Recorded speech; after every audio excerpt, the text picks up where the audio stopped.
قرآن پاک میں اللہ تبارک و تعالیٰ نے فرمایا اور جب ہم نے موسیٰ سے 40 راتوں کا وعدہ لیا، پھر اے بنی اسرائیل تم نے ایک بچڑے کو پکڑ لیا، ایک بچڑے کی عبادت کرنا شروع کر دی اور تم نے کیا کیا؟ ظلم کیا، اور اس کے بعد ہم نے تمہیں معاف کر دیا۔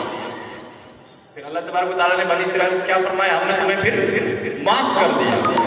کیوں معاف کیا؟ آپ کو کیوں بخش دیا؟ لعلکم تشکرون، تاکہ تم شکر ادا کرو۔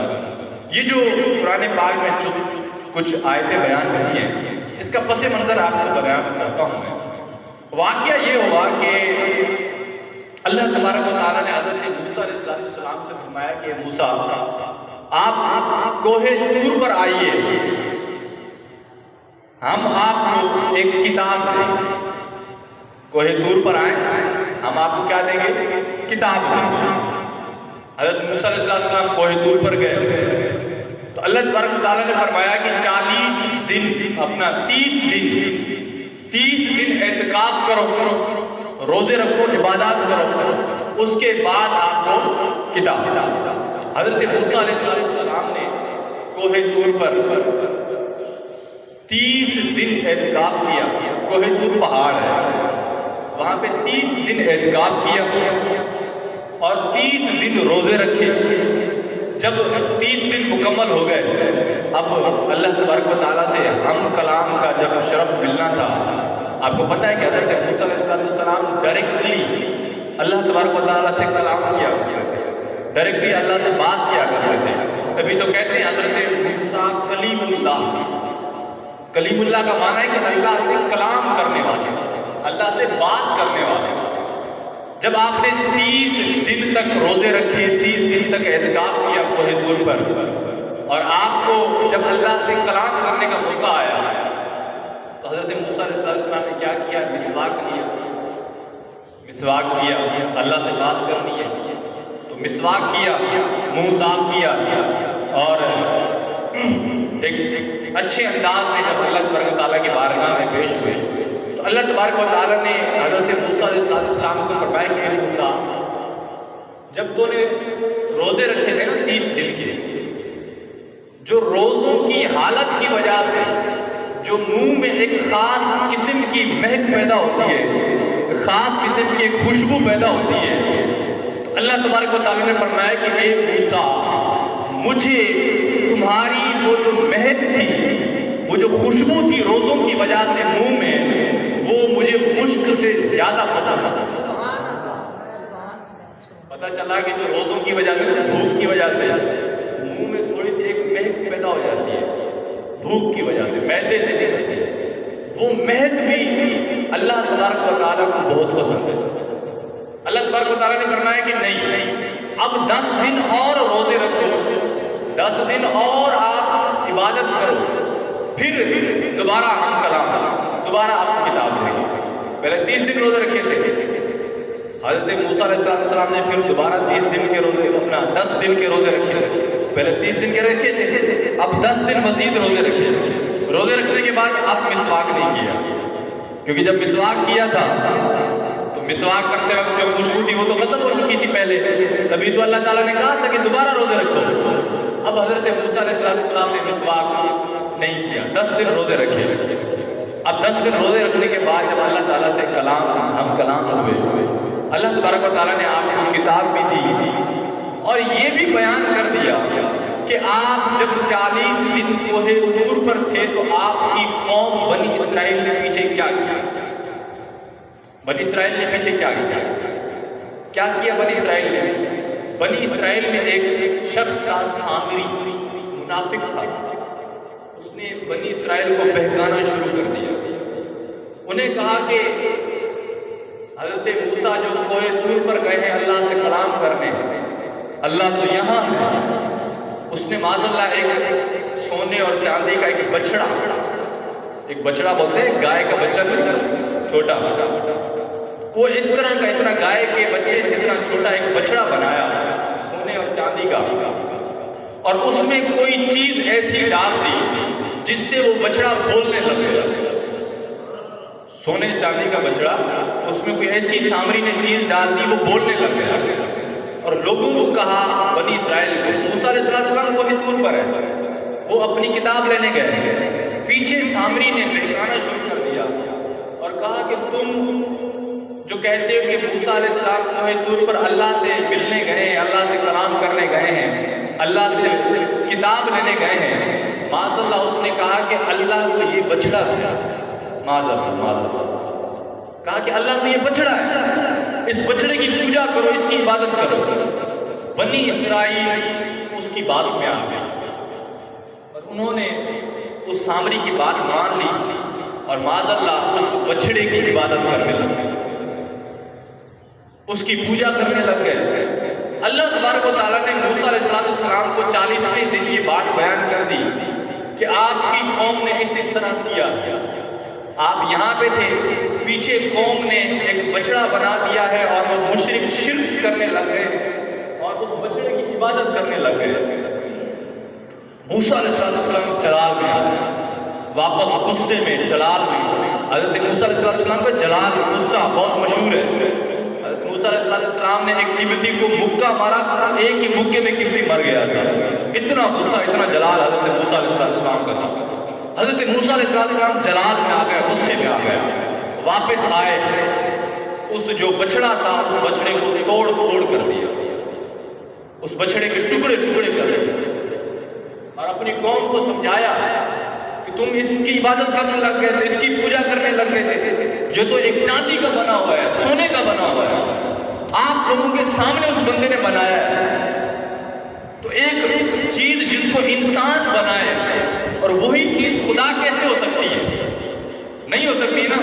بت خدا کیسے ہیں؟ بت کو تو انسان بناتا ہے، پھر اسی بت کی پوجا کریں۔ تو بچڑا بھی ایسے ہی تھا۔ حضرت موسیٰ علیہ السلام نے قوم کو منع کیا، قوم بات مان گئی، قوم کی بات میں، بنی اسرائیل کی بات میں یہ بات سمجھ میں آ گئی کہ ہاں واقعی ہم تو غلط کر رہے تھے، لہذا پھر کیا کیا؟ انہوں نے توبہ کیا اور موسیٰ علیہ السلام نے دوبارہ اس کو کلمہ پڑھوایا، پوری بنی اسرائیل دوبارہ پھر مسلمان ہو گئی۔ سامری جو شخص تھا جس نے وہ بچڑا بنایا تھا، اب اس بچڑا جو بنایا تھا اس میں جو چیز ڈالی تھی جس کی وجہ سے وہ بچڑا بولنے لگ گیا تھا، اصل بات یہ ہے کہ وہ چیز جو بچڑے میں ڈالی کیا تھی، ایسی کون سی چیز تھی جو بچڑے کے اندر، سونے چاندی کا ایک بچڑا ہے، وہ سونے چاندی کے بچڑے میں ڈالی، وہ سونے چاندی کے وجہ سے وہ بولنے لگ گیا، وہ چیز کیا تھی؟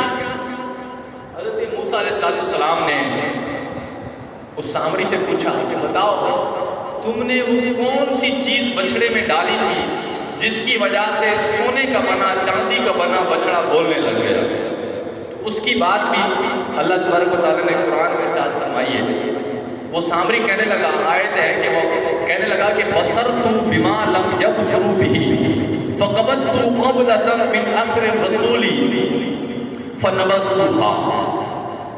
وہ سامری کہنے لگا کہ میں نے ایسی چیز دیکھی کہ جو لوگوں نے نہیں دیکھی تھی، میں نے ایسی چیز دیکھی تھی جو دوسرے لوگوں نے نہیں دیکھی تھی، میں نے فرشتے کے نشان سے ایک مٹھی تھی اور جب میں نے وہ مٹھی اس بچڑے پہ ڈالی تو بچڑا بولنے لگ گیا۔ اب اس کی واقعے کی تشریح کیا ہے، اس آیت کی تشریح کیا ہے؟ وہ یہ ہے کہ سامری نے حضرت جبرائیل علیہ السلام کو دیکھا۔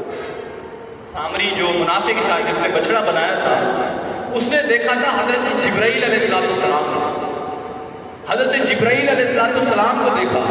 حضرت جبرائیل علیہ السلام گھوڑے پر سوار تھے، تو سامری نے کیا کیا کہ دیکھا کہ حضرت جبرائیل علیہ السلام گھوڑے پر جا رہے ہیں اور گھوڑے کے جو قدم ہیں وہ زمین پر لگ رہے ہیں، زمین پر جس گھوڑے کے قدم لگے وہ جو قدم کے نیچے مٹی تھی، گھوڑے کے قدموں کے نیچے، پیر کے نیچے جو مٹی تھی، سامری نے وہ مٹی اٹھا کر اس بچڑے میں ڈالی تھی تو وہ بچڑا بولنے لگ گیا۔ حضرت جبرائیل کے گھوڑے کے قدموں کی مٹی وہ اس بچڑے میں ڈالی تھی، تو تو وہ بولنے لگ گیا تھا۔ اب اس سے پتہ کیا چلا؟ اس سے ہمیں کیا سبق ملتا ہے؟ دیکھیے گا، حضرت جبرائیل علیہ السلام اللہ کے پیارے ہیں۔ اللہ کے پیارے کی برکت دیکھیں، اللہ کے پیارے حضرت جبرائیل کی نسبت ہوئی گھوڑے سے، گھوڑے کی نسبت ہوئی مٹی سے۔ اس مٹی کی برکت ایسی ہے، اس مٹی کی اثر ایسا ہے، تبرک دیکھیں اس مٹی کا، کہ وہ مٹی بھی اتنی اثر انداز ہو گئی کہ بچڑے پر ڈالی بچڑا بولنے لگ گیا۔ تو پتہ چلا کہ جو اللہ کے پیارے ہوتے ہیں، اللہ کے محبوب ہوتے ہیں، اس سے نسبت رکھنے والی چیزوں کی بھی بڑی برکت ہوتی ہے، بڑا اثر ہوتا ہے۔ اب برکت وہ تو لینے والے کے ہاتھ میں، اگر لینے والے اس سے اچھی چیز کے لیے استعمال کرے تو اچھی چیز کے لیے استعمال ہوگی، بری چیز کے لیے کرے گی تو بری چیز۔ سامری نے کیا کیا؟ اس کو بری چیز کے لیے استعمال کیا۔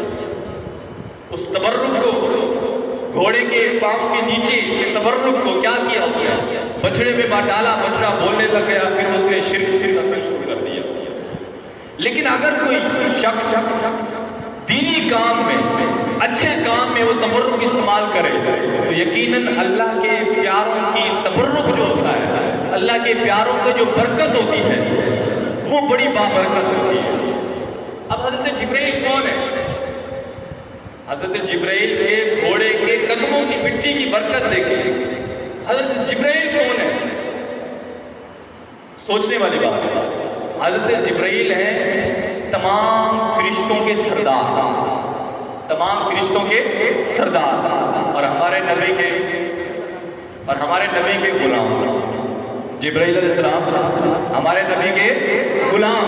تو جو نبی علیہ السلام، نبی کریم علیہ السلام کے غلاموں کی برکت دیکھیں، وہ غلام جن کے گھوڑوں کے قدموں کی مٹی بھی برکت ہو، تو پھر جن غلاموں کا یہ عالم ہے تو نبی کریم علیہ السلام کی برکت کا کیا عالم ہوگا؟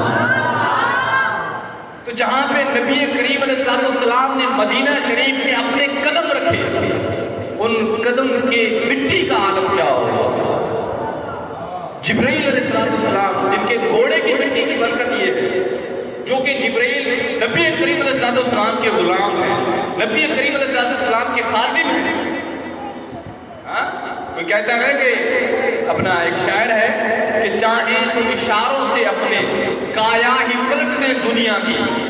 جبرائیل علیہ السلام اپنے اشارے سے دنیا کی کایا پلٹ سکتے ہیں۔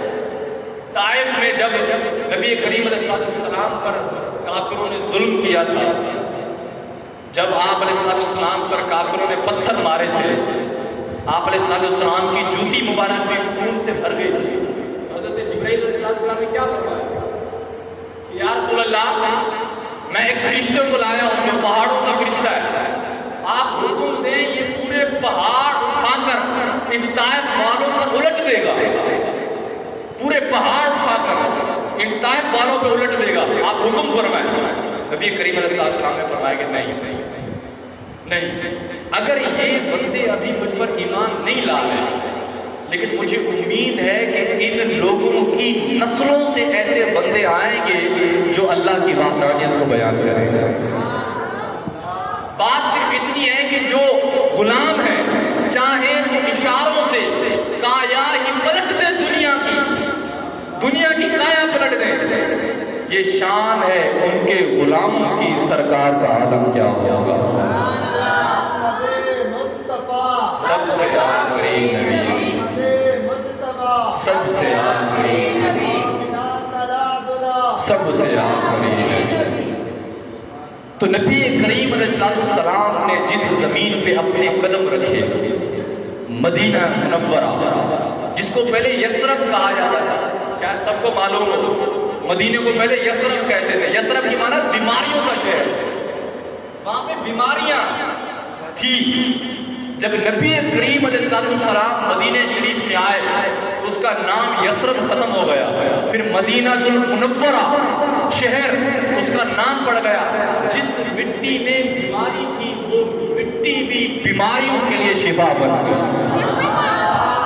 اعلیٰ حضرت فرماتے ہیں کہ ذرے جھڑ کر تیری بیزاروں کے تاج سر بنتے ہیں سیاروں کے، کہ نبی کریم علیہ السلام کے پیروں کے جو ذرے ہیں، ذرے جھڑ کر تیری بیزاروں کے، کہ تیرے نبی کریم علیہ السلام کے قدموں سے جو ذرے جھڑتے ہیں وہ تاج سر بنتے ہیں سیاروں کے، کہ یہ جو ذرے ہیں مٹی کے یہ لوگوں کے سر کے تاج ہیں، یہ سیاروں کے، یہ چاند کے، یہ جو جتنے سیارے ہیں ان سیاروں کے بھی نبی کریم علیہ السلام کے قدموں کے جو مٹی ہے وہ بھی ہمارے تاج ہیں۔